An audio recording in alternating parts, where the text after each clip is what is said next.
विश्व राजनीति के रंगमंच पर इस वक्त एक ऐसा मोड़ आया है जिसे इतिहास अमेरिका की सबसे बड़ी रणनीतिक भूल के रूप में याद रखेगा। इराक, सीरिया और लीबिया में अमेरिकी सैन्य ऑपरेशनों की विफलता के बाद अभी ईरान में ट्रंप प्रशासन द्वारा उठाया गया कदम और भी प्रति-उत्पादक दिख रहा है। अरबों डॉलर का खर्च और कई अमेरिकी सैनिकों का जान जाने के बाद भी ईरान में सत्ता परिवर्तन करने की ट्रंप की योजना सफल नहीं हो सकी, बल्कि आयतुल्ला अली खामेनी के स्थान पर उनके बेटे मुजत्तबा खामेनी और भी कट्टर नए सर्वोच्च नेता के रूप में उभरे हैं। ईरान की सत्ता में मुजत्तबा खामेनी का उदय केवल एक राजनीतिक घटना मात्र नहीं है, बल्कि ये व्यक्तिगत प्रतिशोध और राष्ट्रीय अपमान का बदला लेने का एक नया और खतरनाक अध्याय का शुरुआत है।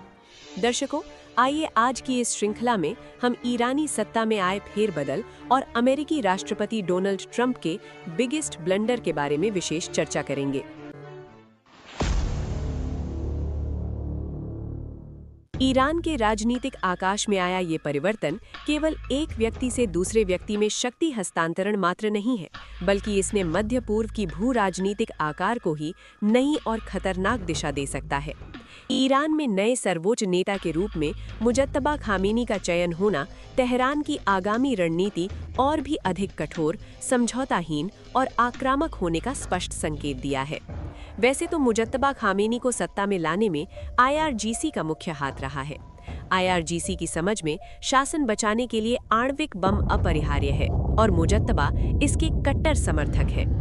इससे आगामी दिनों में मध्य पूर्व में ईरान की भूमिका और भी आक्रामक होगी। बाहरी आक्रमण और दबाव के बीच ईरान में मुजत्तबा खामेनी के उदय ने न केवल ट्रंप के सत्ता परिवर्तन का सपना को तोड़ा है, बल्कि मध्य पूर्व को ही एक भीषण आणविक और सैन्य मुठभेड़ के कगार पर खड़ा कर दिया है। ईरान की सत्ता संरचना में दशकों तक पर्दे के पीछे रहकर शक्तिशाली भूमिका निर्वाह करने वाले मुजत्तबा अभी विश्व राजनीति में उदय हुए हैं।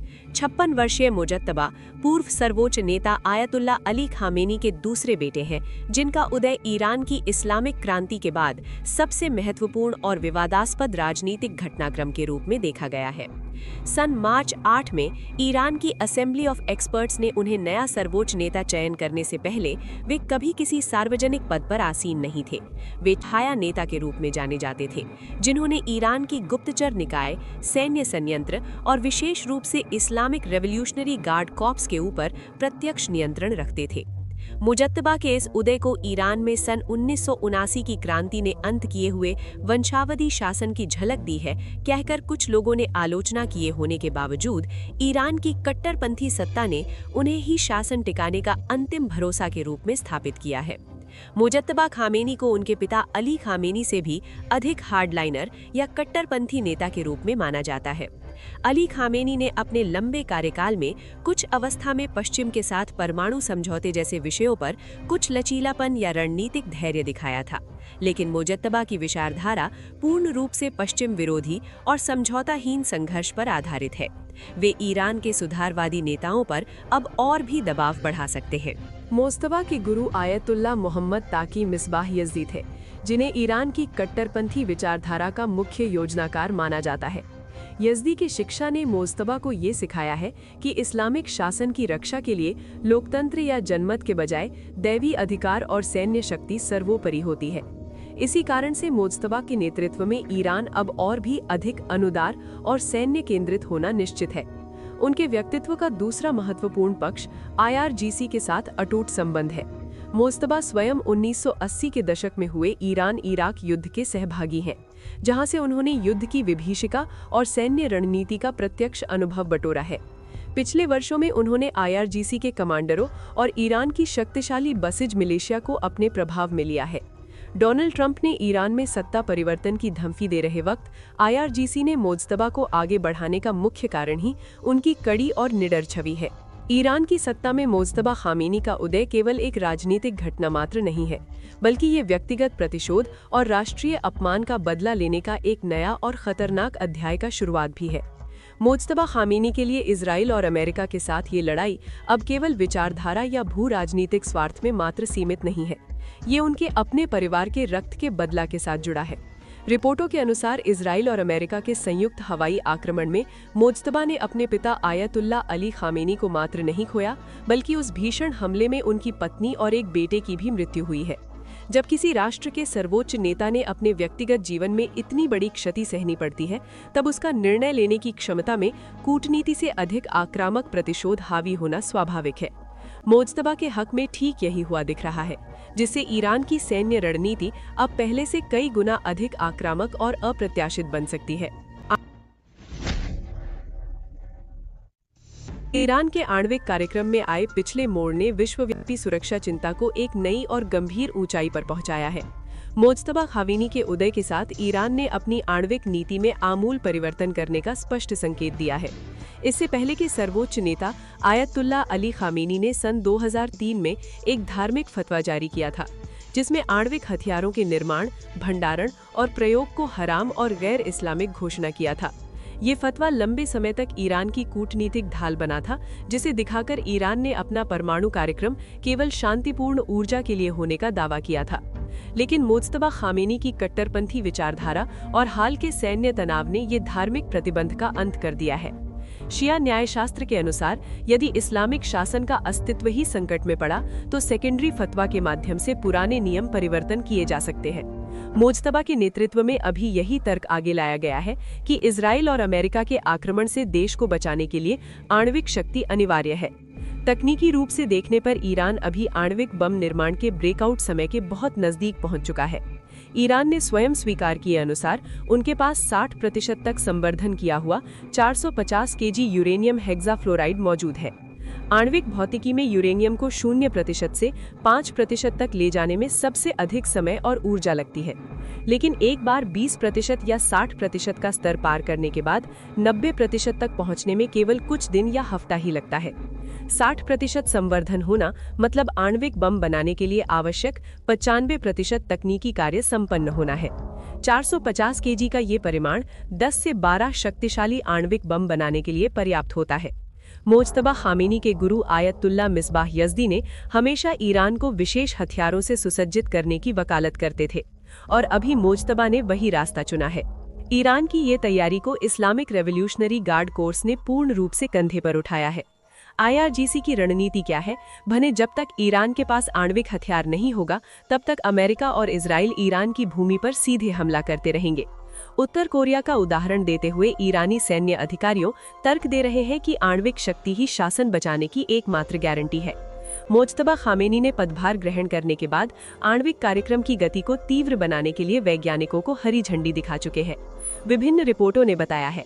इसके साथ ही ईरान ने अपने भूमिगत संयंत्रों, विशेष रूप से फोर्डो और नातांज के सुदृढ़ केंद्रों में सेंट्रीफ्यूज की संख्या बढ़ाई है, जहां हवाई हमले से भी खास असर नहीं होता। डोनाल्ड ट्रंप ने अपने चुनावी अभियान से ही ईरान में मैक्सिमम प्रेशर की नीति लागू करके वहां की वर्तमान सत्ता को उखाड़ने और रिजीम चेंज करने का बड़ा सपना विश्व के सामने परोसा था। ट्रंप की योजना बहुत स्पष्ट थी, ईरान की अर्थव्यवस्था को प्रतिबंधों के माध्यम से घुटनों पर टिकाने, वहां के उच्च सैन्य कमांडरों और राजनीतिक नेतृत्व को लक्षित कर हवाई आक्रमण करने और जनता को सड़कों पर उतारकर आंतरिक विद्रोह निमत्याने यानी आमंत्रित करने का था। लेकिन आयतुल्ला अली खामेनी की मृत्यु और मोज्तबा खामेनी के उदय के बाद ट्रंप की ये महत्वाकांक्षी योजना में बड़ा धक्का लगा है। ट्रंप ने सोचा था कि अली खामेनी के अंत के साथ ईरान में एक बड़ा पावर वैक्यूम सृजन होगा और ईरानी जनता ने वर्तमान इस्लामिक शासन प्रणाली को ही उखाड़ फेंकेंगे। लेकिन विडंबना, नतीजा ट्रंप की अपेक्षा से बिल्कुल उल्टा दिखा है। ईरान में सत्ता परिवर्तन होने के बजाय सत्ता की निरंतरता और भी मजबूत और संगठित होकर दिखाई दी है। मुज्तबा खामेनी को नए सर्वोच्च नेता के रूप में स्थापित करके ईरान की असेंबली ऑफ एक्सपर्ट्स और इस्लामिक रेवोल्यूशनरी गार्ड कॉर्प्स यानी IRGC ने ट्रंप को एक कड़ा संदेश दिया है। ट्रंप ने सार्वजनिक रूप से ही अपनी स्वीकृति के बिना ईरान में नए नेता लंबे समय तक न टिक पाने की धमकी दी थी। लेकिन मुज्तबा के चयन ने ये प्रमाणित किया है कि ईरान की आंतरिक सत्ता संरचना बाहरी दबाव के आगे झुकने के बजाय और भी कट्टर यानी हार्ड लाइनर और विद्रोही बनी है। ट्रंप ने ईरान को कमजोर बनाने के लिए जो कदम उठाए, उन्होंने वास्तव में ईरान की कट्टरपंथी शक्तियों को एक जगह लाने का काम किया है। ईरान की सड़कों पर ट्रंप द्वारा अपेक्षित प्रो वेस्टर्न यानी पश्चिमी समर्थक विद्रोह के बजाय नए नेतृत्व के समर्थन में विशाल रैलियां और बदले के नारे गूंज रहे हैं। ये बात ट्रंप की इंटेलिजेंस यानी खुफिया जानकारी की विफलता को उजागर करती है। वास्तव में ट्रंप की गलत रणनीति ने ईरान को और भी खतरनाक मोड़ पर पहुंचाया है। अली खामेनी के समय में ईरान ने कुछ स्थितियों में कूटनीति का दरवाजा खुला रखा था, लेकिन मुज्तबा खामेनी के नेतृत्व में ईरान अब कूटनीति से अधिक डिटरेंस यानी सैन्य प्रतिरोध के रास्ते पर चलना निश्चित है। मुज्तबा खामेनी के लिए ये लड़ाई अब केवल राजनीतिक मात्र नहीं रही, बल्कि ये व्यक्तिगत प्रतिशोध का विषय बन चुका है। इजराइल और अमेरिका की संयुक्त सैन्य कार्रवाई में अपने पिता और परिवार के सदस्यों को खोने के बाद मुज्तबा ने ईरान की सैन्य गतिविधियों का और भी विस्तार किया है।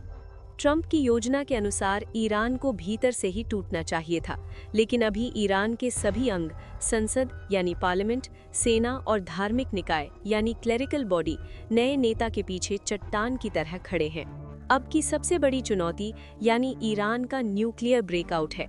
ट्रंप की असफल रणनीति ने मध्य पूर्व को एक ऐसे बिंदु पर पहुंचाया है जहां से महायुद्ध की संभावना बढ़ती गई है।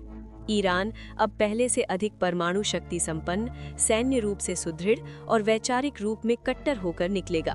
ट्रंप के इस बिगेस्ट ब्लंडर का असर अब संपूर्ण मध्य पूर्व में दिखना निश्चित है।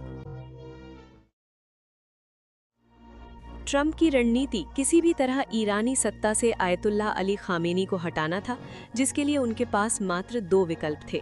या तो ईरान में आंतरिक विद्रोह उकसाकर खामेनी को सत्ता से बेदखल करना, या फिर व्यापक बमबारी करके खामेनी सहित शीर्ष नेताओं की हत्या कर ईरान में कठपुतली सरकार की स्थापना करना।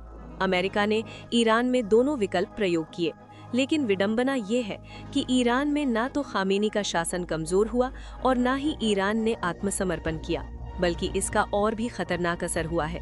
ईरान में राष्ट्रवादी भावना का विकास हो रहा है और वहां और भी शक्तिशाली तथा कठोर नेता का उदय हुआ है। अब ये लड़ाई मुज्तबा खामेनी के लिए व्यक्तिगत बन चुकी है। पदभार ग्रहण करने के साथ ही इजराइल पर खतरनाक मिसाइल प्रहार करके उन्होंने अपना कड़ा रुख स्पष्ट कर दिया है। दर्शकों, आज की श्रृंखला आपको कैसी लगी, हमें कमेंट में अवश्य बताइएगा। साथ ही यदि आज की श्रृंखला आपको अच्छी लगी तो लाइक तथा शेयर करके हमारे चैनल को सब्सक्राइब करना न भूलें और साथ में दिए गए बेल आइकन को भी दबाएं, ताकि हमारे द्वारा अपलोड किए जाने वाले नए वीडियो की जानकारी सबसे पहले आपको प्राप्त हो। आज के लिए इतना ही। अगले वीडियो में और भी रोचक जानकारी लेकर आएंगे। तब तक के लिए विदा दीजिए। नमस्कार।